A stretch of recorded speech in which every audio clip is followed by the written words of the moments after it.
Hello students, in today's video you are going to learn about the first chapter of your text Hornbill. It is the very first chapter of your text. The name of the chapter is The Portrait of a Lady. The Portrait of a Lady, this story is written by Khushwant Singh. He himself is the narrator of the story, and this whole story revolves around his relationship with his grandmother. Now let's come to the title of the story, Portrait. Portrait means some sketch or drawing or painting of something. Now over here our author has drawn the character sketch of a lady, not with paints or colors or pencil. Rather, he has penned down the character of the lady in words. So, that is why it is called pen portrait. And who is this lady? This lady is none other than the grandmother of our author Khushwant Singh.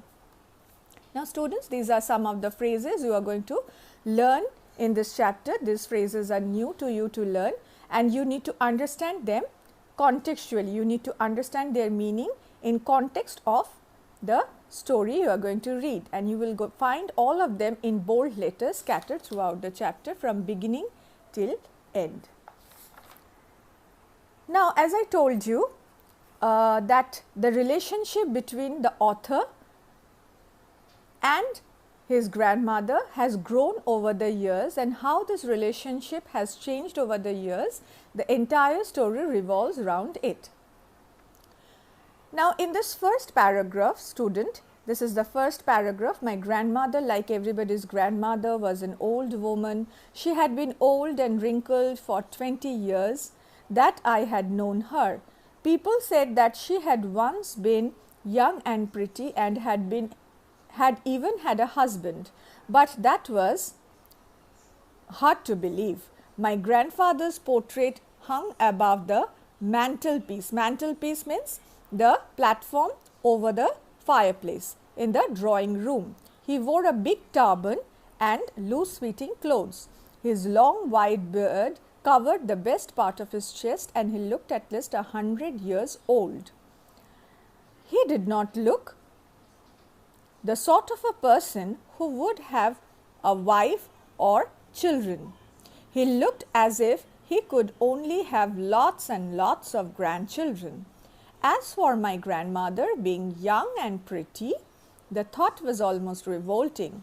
She often told us of the games she used to play as a child that seemed quite absurd and undignified on her part, and we treated it like the fables of the prophets she used to tell us. Now, in this first paragraph, students, you are going to find that the grandmother, like everybody's grandmother, is a very old woman, and she had very wrinkled face, and she looked like that only for 20 long years that the author has known her. And people used to say to the author that once she used to look very pretty and she was young also, but that thought was hard to believe and raising doubt in the mind of the young author when he was a child. And the grandfather also has passed away. His portrait or his photograph, photo frame has been put up or hung on the has been hung above the mantelpiece in the drawing room. In the drawing room there is a photograph, and from there the author could find that his grandfather also was looking terribly old. He was wearing a big turban and a loose fitting clothes, just like the other sick person or wears. So over here we find that it was hard to believe to the young author, to his imagination.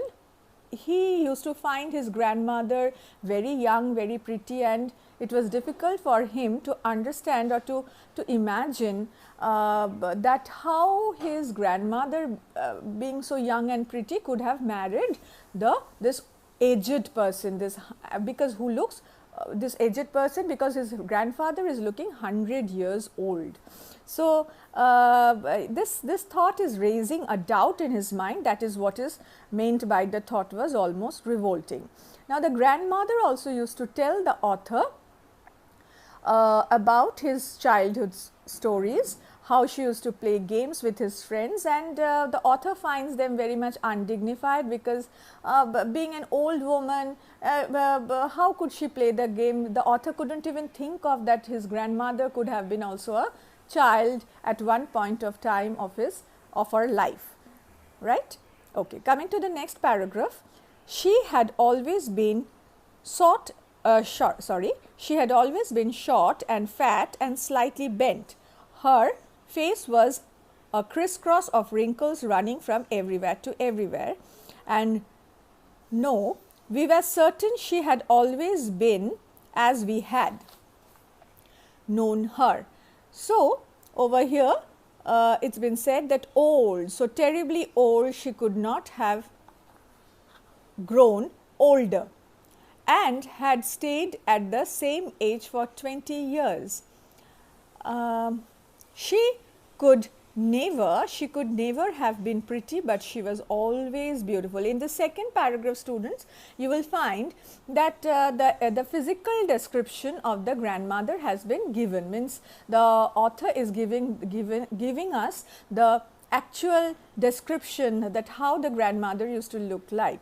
Now, we must understand that to the imagination of the young mind of the author when he was a child, the grandmother was beautiful. She was never pretty in the sense of being pretty, or in the truest sense of being pretty. Rather, she is beautiful. Why? Because she used to wear white spotless clothes, and she used to hobble about the houses. The hobbled means if somebody has some injury or pain, then the kind of a walk that which we call limping, or that style of a walk is known as hobble.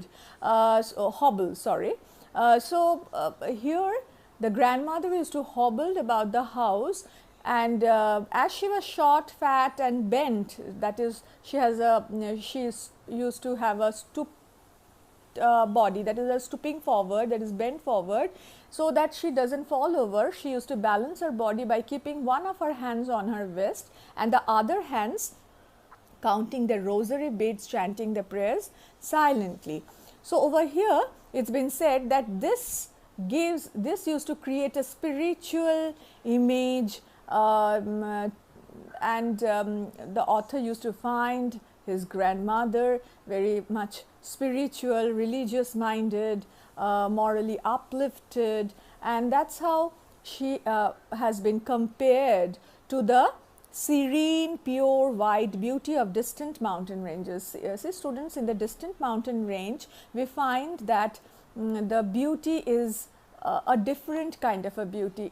The tranquility pervades, that it's a calm and the misty, elusive beauty, and this beauty has been compared with the beauty of the grandmother, as her silver locks used to scatter untidily over her puckered face. Puckered means forming small folds or lines, and rosary means string of beads for counting prayers. Stoop means bend your body forward and downward.